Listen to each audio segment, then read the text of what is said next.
bote bandeko nanga nyonso ya monde entier, ba congolais dans le monde entier.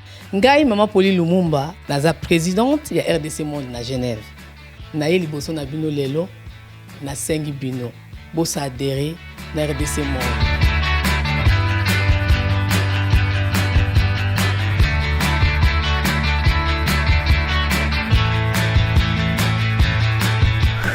Bosenga kibiso des comptes RDC Monde. Donc ça qui transparence au bosenga kibiso.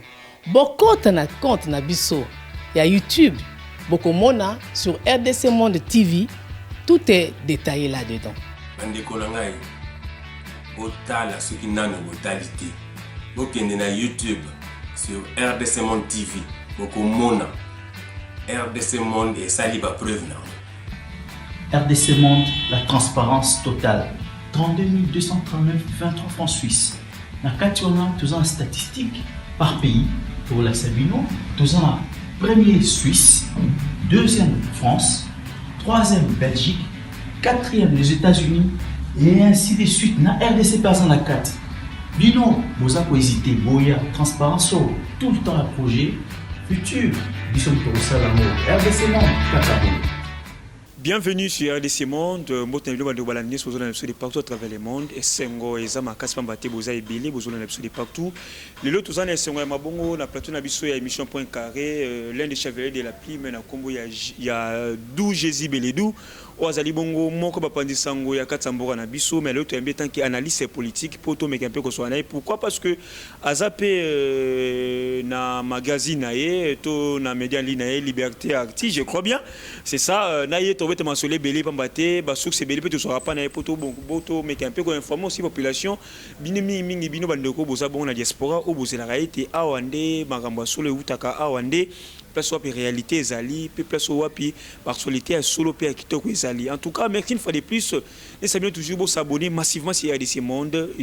D'où Jésus Beledou, bonjour. Bonjour mon Mboka et merci en tout cas kanisa lisusu ngai lelo na période de confinement bato ba kolanda biso ba moni tozana ba masque tolati ezali te poto sala plaisir na nzoto na biso ezate po eza la mode. C'est parce que Mboka na biso comme le monde entier toza frappé na maladie tozo benga coronavirus eza déclaré comme pandémie eza mixte eza ndoto te eza solo maladie ezoboma na Congo déjà wa toza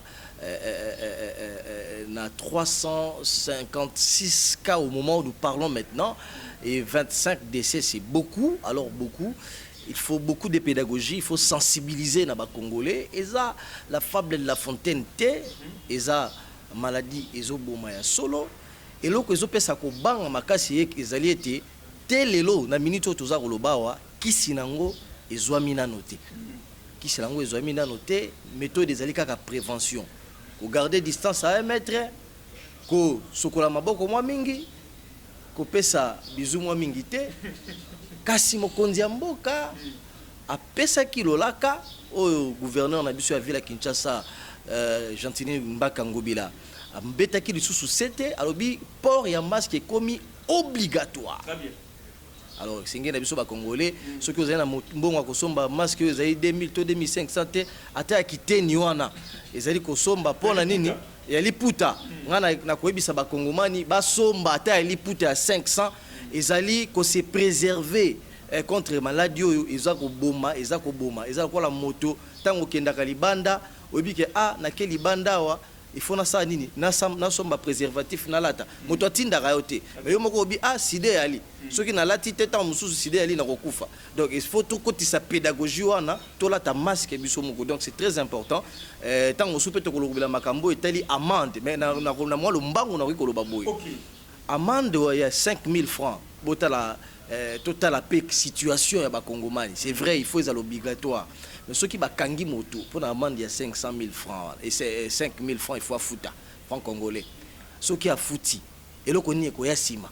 Beaucoup pesa e masque moko parce que mibeko mokonzi lobi abiso qui ba pesi masque a fouti 5 000 wana dans 10 minutes après ceux qui ba libérer et kazana masque était ba kozwa lisusu. C'est bien, on salue la décision. Personnellement, attaque moi en tant leader d'opinion, je salue cette décision. Il faut la contraignante, il faut monter tout à la tamasque. Mais comportement paye à les policiers, c'est ça aussi les grands problèmes. Oui, tout à fait. Nous déplorons déjà. Il y a eu un mort, semble-t-il, na Tchangou. Ezali maladie à solo. Ezali a traité ceux qui ont été incidents, ça mais on est sali pas si. Pour les Cambo Italie liwa liwa bon moto pour les Cambo Italie masque incompréhension bimaki wana nous condamnons d'abord l'acte et ce n'est pas les autorités quand ils avoient, c'est là où j'interpelle les policiers. Tango batindi yo babisala patrouille elingo bateke okende kozwa kaniaka pa bana ba kongomani okoma ko rançonner batu non ceux qui moto azana masque na chaki à 500 ati yango et sengeli ko compliqué. Donc ça cela doit être saisi une fois pour toutes. Les policiers doivent être là pour encadrer. Voyez-vous, pour encadrer l'inko lobate, pour rançonner. Non, encadrer. Au moto alati masque nae au salinini. Papa tiens on a seboité. Là tango a pour na komi baté là. Voilà, donc il faudrait pas qu'on traquer ba kongomani te. Bongo ezali na tina de mon côté. Il faut plutôt qu'on encadre bateau au moins moto tambola tiki masque obengi obi papa là ta masque non et pour la sécurité na yo bota ndenge ça mi pas bande na biso na France ba policier baza ko kengela ba mondi ko tambola tina te ba ko brutaliser o te ba ko beta masasité ba bimba la ta masque na OK wapi et sika okende zalité zonga. Donc voilà un peu pédagogie ba policier na biso sengeli ba simba. Merci beaucoup mon amboka du Jésus Beledou toujours dans le cadre ya Covid-19. Il y a quand même les grands agents politiques au Betama, tout le monde va détourner, moi et belé ça au Betama, puis même au Kangama. Mais côté la bongo lelo, tout ça na président de l'Assemblée provinciale à Kinshasa avec beaucoup plus de respect le pasteur Godin Poyi que je salue. Tout le monde le kanimbo moi ko bimana APK 5 millions ndenge bande balandi ba ko mona parce que pasteur Godin Poyi aza élu ya Bandal, le provincial à Bandalungwa mais azo DJ ce ville à Kinshasa na Assemblée provinciale 5 millions o ebimi wana pour ko tonga immeuble na kati APK. Est-ce que pour ko tonga moi bâtiment il faut 5 millions? Surtout 500 000, 5 millions, mais il n'y a pas un peu de moins vérité. Et ça, le lengen kani, n'est ni moussoulan, ça comme ma boy. Ndeko, nalingi, ceux qui ont benga kinga na une émission, na opona ibike, bole kisaka makambo ya malonga. Mbala moko na ko corriger. Kozwaka maloba ya moto ya za irresponsable te. Na bengi bien na obi irresponsable. Oye nango na itando na yo. Ou affirmer. Bazaba misusu, mon baza député national, pardon, député provincial qui mukeba, il n'a pas pensé sangwe belé. Tant on a zolo ba irresponsabilité. Moto yo zolo ba wana député, ndé na bengi irresponsable. Okoki ko zo maloba ya moto aza irresponsable té. Oye na ngona plateau na ya série à télévision pour affirmer que esika yé ezalaki construit na 5 000 3 millions to 5 millions. Eza lokuta makasi. Et sengeli makambo esila na mboka. Mboka ba document. Zelanga na loba otuninga motuna te. Tika ngapena ya nola yote. Makambo ozoloba ya 5 millions wana. Ezali lokola moto neto kinaka na ecclesia. Balobi alléluia amen to lobi kaka amen esili. Soki otuni moto kutu na ecclesia baloba ba priya kango na Biblia.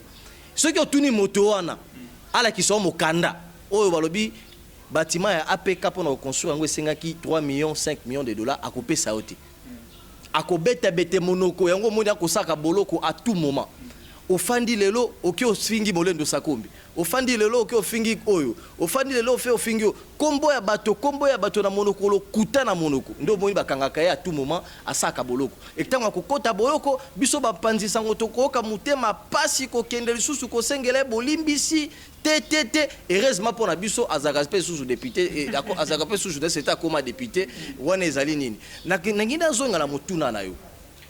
Il y a un rapport noir sur blanc à APK pour une assemblée provinciale de Kinshasa. Un petit bâtiment, le rôle bâtiment au monde Rawana. C'est honteux. Au côté on a bilili baba imbo kabamona. Tout ça lit combien de législatures dans APK wana. Mais lorsque les bureaux Godin Poyi arrivent, regarde, habitez. Tout ça quand même assemblée provinciale à Kinshasa. Et c'est qu'il faut doter assemblée provinciale à Kinshasa un bâtiment digne. Il y a APK pour contrôler le travail exécutif provincial. Bah solliciter Mbongo na banque 500 000 $. Il ne s'agit nullement de 3 millions de dollars. Les documents sont là. Yo mo binde kopé beta maka. Document eza makambo cop beta maka. Ezali makambo cop te yango nazo bandela yo. Bato balobaki ezali cop soki otuni ye na bapanzisa ngo ba kolanda moto wana lokola ngombe. Soki otuni bango baza na argumenté. Soki omeki ko fongolela bango miso bakomosenga bolimbisi na sima. C'est ça les problèmes avec Mboka na biso. Vous passez à la télévision okomi koloba n'importe quoi. Il y a des députés provinciaux, ceux qui effectivement ont dit qu'ils ont 3 millions de détournés. Mais il y a des instances où un député provincial peut s'exprimer. À qui est l'assemblée plénière, à qui est la commission. Il y a des bureaux. Non. Mais lorsque vous êtes député et que vous vous reconnaissez dans la place Ouana, ceux qui suspensionnent ici, vous avez un dossier, il y a des organes légitimes qui peuvent s'exprimer. Quand tu lis les rapports, il ne s'agit pas de 5 millions ou 3 millions, il s'agit de 500 000. 500 000 qui a été pris, sollicité auprès d'une banque de la place connue, et Mbongo Eko Salama. Appel d'offres qui est lancé par les bureaux de l'Assemblée provinciale à Kinshasa. Il y a eu des sociétés qui ont souscrit et qui ont gagné les marchés. Des grés agrétés. En toute transparence, il y a des correspondances. On a commencé la construction. Les montants devaient être donnés progressivement. Le premier lot a été remis. 100 quelques mille dollars qui ont été remis pour le début de la construction. Il y a Niniwala. Où est-ce que ma bezali? Le lobby awa.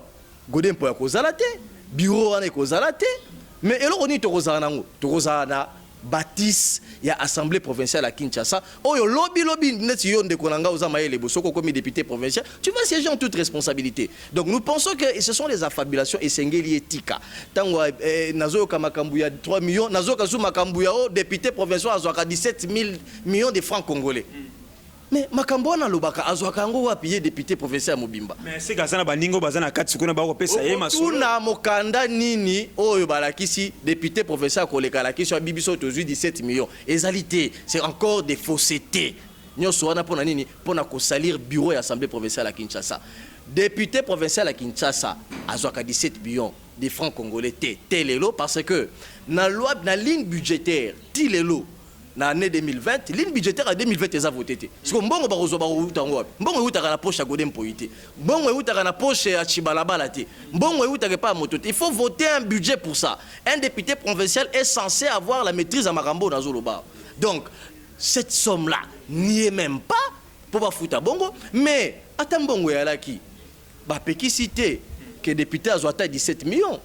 Mais makambo wana eza na ordre du jour te toza na coronavirus bamboka misusu kutu lokola ba Rwanda pembeni na biso awa mokonzi mboka wabi tokosala nini 2 mois na bosa na linga ba ndenge nini tokozwa salaire te député akozwa te gouvernement membre gouvernement akozwa te tozwa mbongo te se sacrifier to futa to afritango pa ba démunis po ba to basungana. Est-ce que discours ya bongo esengele zonga lelo ata boniama yango ba député provinciaux bazarango na moment ba to bazoluka mbongo ko mobiliser pour lutter contre le coronavirus moto akoloba obi bango bazozwa 17 000 banque ne va siéger pour 17 millions de dollars et ça est à l'ordre du jour te mais ceux qui lobby mboka ekomi malamu eke makambo ebongi corona esili mboka ezongi na nzela malonga député a kozwa 7 000 et 17 millions de dollars parce que c'est garanti dans la constitution.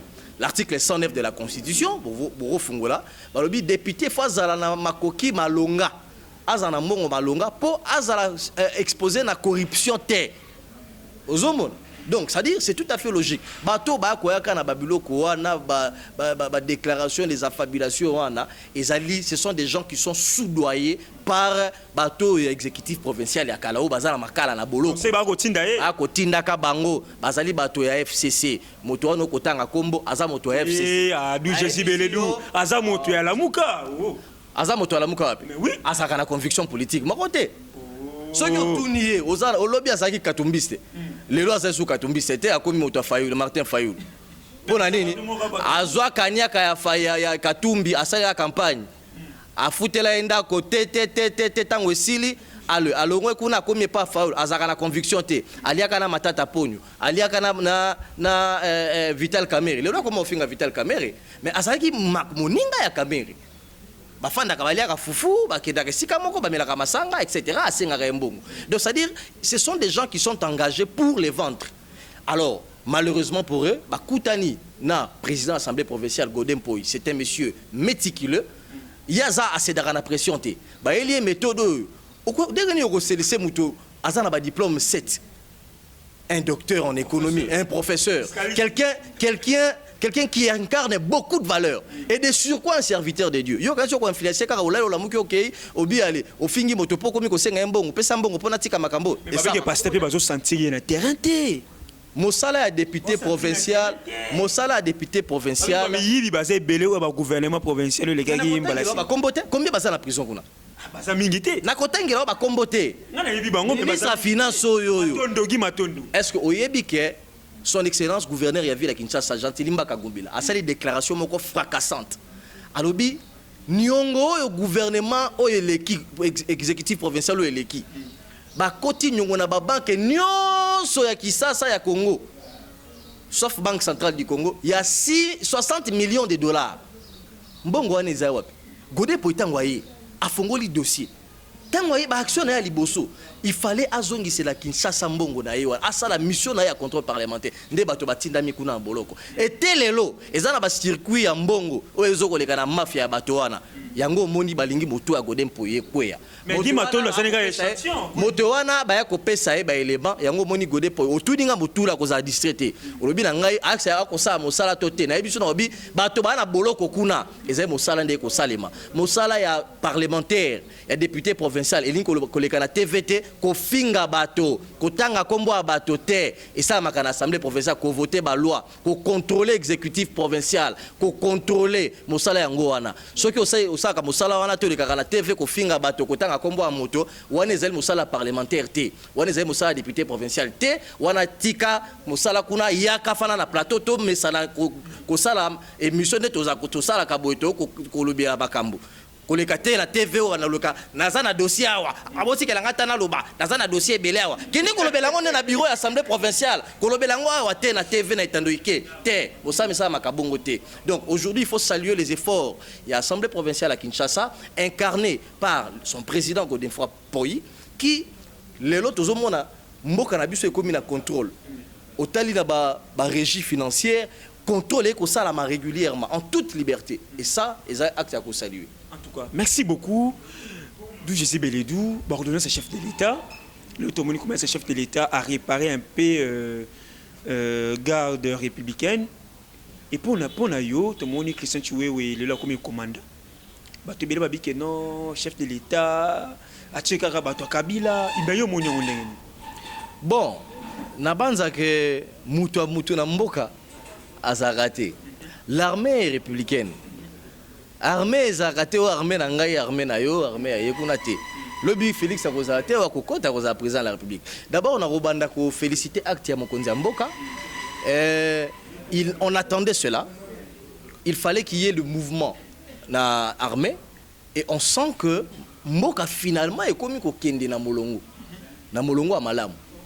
Oyebi mwana mboka na biso oyo Congo touti mosika.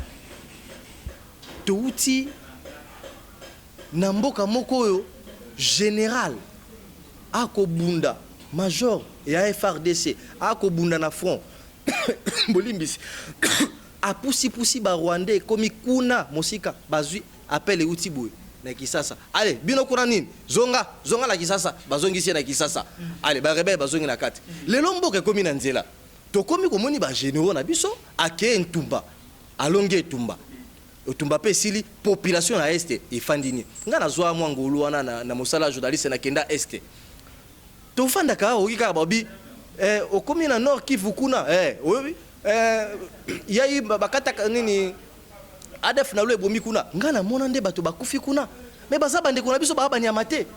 Et aujourd'hui il fallait progressivement que les chefs de l'État commencent à agir et au chef de l'État uti ko sala awa ezali premier pas. Tout le bas qui permutation, il fallait ça la manane au niveau il y a commandement na front. C'est ce qui on attend. État-major Zagui déjà déplacé. Les autres moni permutation et salami. Et ça nous saluons. Ne dites pas que Azamutu ya bato Kabila Kalato Asika non. L'armée est tenue à la loyauté et loyauté wana. Ils allaient pour Namboka, ils allaient pour Namotomo côté. époque où les soldats uniquement pour la Kabila, les alliés largement révolus.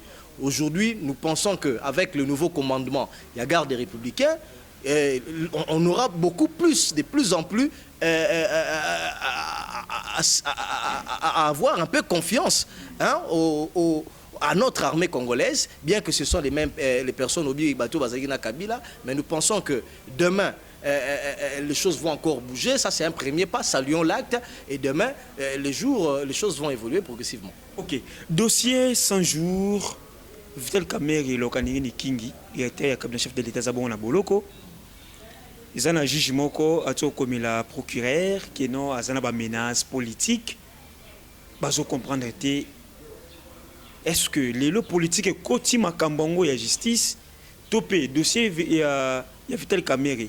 Ils ont dit dossier moko ou politique côté pour bamiso balba que non vu que Vital Kamerhe a kena côté ordonnance chef de l'État na cour constitutionnel yangwana akangisie dio kabonga ya policier comme okota mais yo zali moyimbo ko pesa information na bande ko nyonso les lots ba juge ba komi la pression politique et lo ko nini ko senga na justice na mboka na biso to na politique mboka na biso te merci pour la motuna oyo na banza makambo ya Kamerhe to banda ko lobelango lelo te to banda ko lobelango kala et ça ata ba 8 mois depuis balança ba travaux à 100 jours ezamba liboso na mboka oyo un directeur de cabinet ya mokonzi ya mboka akoma ordonnateur ye moto apesaka ba instruction mbongo ebima bosala koto bosala wana to lobelaka ngana lobelaka yango na plateau ya émission ya Jean-Marie Kasamba na club 50 na lobela makambo ya société o Somibo na lobi mbongo ebimi pour la construction ya 300 maisons mais telelo tozo lobela awa construction ata mon côté salami mbongo eke na kati ya kanyaka ya directeur ya cabinet bo fongola miso les chefs de l'état bien ko lutter contre corruption kasi esengeli na ye ko banda ko bunda na kati ya ndako na ye bato babi tala baza ba ene tala bato yo etc. Tolobela makambo etali ba route o il fallait la construire na Goma. Tolobela makambo a détournement au bandakala. Et aujourd'hui, on nous donne raison en tant que leader d'opinion. Et ça makambo te ko tireur des ficelles ali nalandi bato ya NCA bazali na mwa nungu acharnement ani. Accord à Nairobi ebisaki bino tango bokofanda bosu bokonzi boyiba mbongo. On parle de 370 millions de dollars. 370 millions de dollars, oui, bien ça combien de kilomètres de route à travers la République? 370 millions de dollars. Mais on peut pas zoler le babi qui mais you maman ou bien 200 millions mais qu'est-ce que boy? Yango na lobi ka cité. Yo neni poser na bango asimba mais you maman simba matu. Yo ebité que Tibala déjà ba uti ko interpeller. Yo ebité que Matata Ponyo ba interpeller. Yo ebité Matata Ponyo to le bien makambo Matata Ponyo. Matata Ponyo ndenga zawana ye penzande. Moto il fallait ceux qui makambo Kamerhe sili bakangi ake boloko sili faut makambo Matata Ponyo balandela ye. Makambo ya Matata Ponyo eza makambo nano ya Bukangalonzo. Comment est-ce que on a l'escroquerie du siècle? On a parlé d'un projet de 420 millions de dollars. Bah investisseurs les chefs de l'État et telelo yo lia si yo lia masangwa Bukangalonzo. Jamais.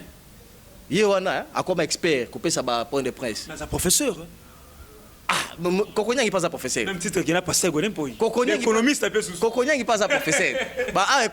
Professeur là, professeur. Donc voilà, je crois que aux autres, on peut s'amuser. Mais ceux qui ont le dossier à Kamerhe, je crois que il faut que la justice, heureusement pour nous, les chefs de l'État, il a dit, il a fait. Son Excellence Félix Antoine Tshisekedi Tshilombo, il a martelé. Alobi a rotique à justice et ça, et la justice aujourd'hui fait son travail. Vital Kamerhe, s'il estime ceux qui ont na likambo côté et qui ont arrivé qu'on pouvait devant le juge que yé a iba kimbongote azwa kimbongote akabela ki soraya mbongote mazawa kimi pona nini a expliqué que kimi pona likambote a expliqué que mbongo azwa ki wana o ba koseli azwaki wana yete muto azwaki yango yete muto ordonaki ceux qui a pouvoir ngo liboso bazuzi likambo zete ezo umela bazo sambisa ezo umela parce que babi que non ezo umela on appelle ça sur likambo ko umela te ba preuve égalité ba force ka justice te na yeso ke ba preuve égalité makambo zo loba ndeko na ngai tikanga na loba soko tuni motuna la confrontation na bato bazaki concerné et salamaki dossier za na justice koti ya justice pression te tika justice sa mosala nango soki Jivita Kamere azali azali moibité aza présumé jusque là aza présumé bakotika soki aza nani te mais ngai na ba élément nga journaliste naza nango ezali mpasi penza mpasi mingi. En tout cas, on a évité ça, ni pour Vital Kamere, azala disculpé dans l'affaire parce que des soupçons sérieux de corruption pèsent sur lui. Au Kozouaka va interpeller son effet ici Mazaro, attaque moi nanae, moi na $1 million la Kanyaka. Tant on va interpeller à Mbangoye wana Kimi. Pour nini ya Kimi. Au même Kambo que ça que Kamera tika na kati. Ce qui aux yeux sous Bakambo ba déclaration basali. PDG ya nini. Il y a Somibo, il y a le clairement. Au lieu de 57 millions de dollars dans un cas 2 millions. Même à Kambo est pesé. Donc il doit arriver à prouver son innocence. Et on ne doit pas être là pour nous relever l'acharnement. À chaque fois, il y a eu des PES et où tu n'es pas président de la République et où tu es FCC et où tu as. Tant que détourné, sois conséquent avec ce que tu as fait. Ok. Merci beaucoup, Bando Balam. Tu as bon la souka ya émission Nabiso, sauf que non, tu parles si j'ai mon pour clôturer émission Lilo. Eza motuna moko to rotuna yo to benga ngo motuna ya solo to ya lokuta ndeko du Jésus Beledou. C'est pour la première fois les gars on a 4 heures de ce monde. Merci pour la disponibilité d'ailleurs. Otali caméra pour voir à présent Fachi eza ko tatabana to eza ko tatabana te eza ko tatabana te et ko tatabana ponani pouvoir qui a fait Tshisekedi des Tabanate. Aujourd'hui, la communauté internationale, la biso en interne, on a salué le fait que le président de la République aujourd'hui a martelé pour l'état des droits. On le voit. Namboka ya Kabila, bato baneko kangabango. Impunité ezaki namboka o. Mais aujourd'hui, un directeur de cabinet interpellé, accueilli, batindi azala makala, et aujourd'hui, tout le monde salue l'acte. On n'a jamais vu. C'était l'impunité. Aujourd'hui, Félix Tshisekedi est en train de jouir pleinement de son pouvoir. Il est en train de petit à petit d'instaurer un état de droit.